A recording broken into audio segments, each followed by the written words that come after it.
Patay sa pamamaril ang isang lalaki sa Antipolo City. Ang suspect, senior citizen na matagal na raw kaalitan ng biktima.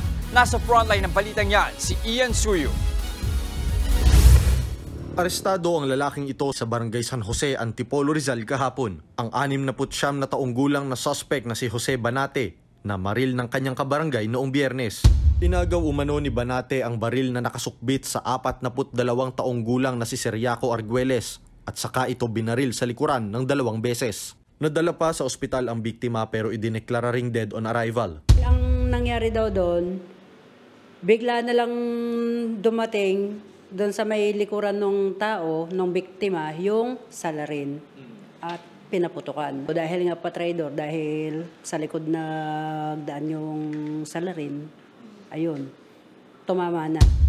Personal na galit daw ang motibo sa pamamaslang. Noong nakaraang taon, binaril umano ni Arguelles si Banate habang nagiinuman sa parehong lugar. Nakatakda pa sanang hainan ng search warrant ang magkabilang panig dahil sa umano'y mga hindi lisensyadong baril. Nag-apply ng search warrant yung intel natin para dun sa tao. Kaya lang, yun nga, hindi na umabot. Ala na yung seserve na search warrant. Parehas silang nag-iingat ng baril na walang dokumento. Ang ina ni Arguelles, hindi matanggap ang nangyari sa kanyang anak. Masakit po sa kalooban ko dahil anak ko nga po yun. Yung tao na yun, lagi niyang binubuli. Laging binubuli yung anak ko. Kaya doon, siguro sa ilang taon na ho siya ng pambubuli ng ganyan. Nagkaanoan sila noon, yun, nagkaalitan. Yun nangyari noon, parang nag-ano yung anak ko sa kanya.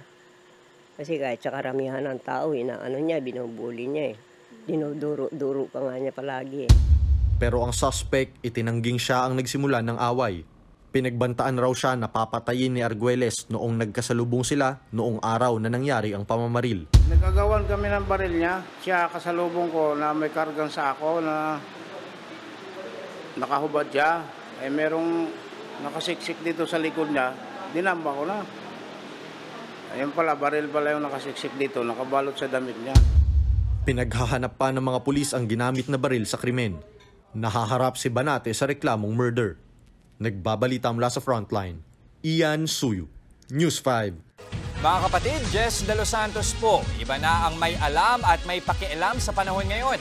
Para sa tuloy-tuloy na balitaan sa frontline kahit weekend, mag-follow at mag-subscribe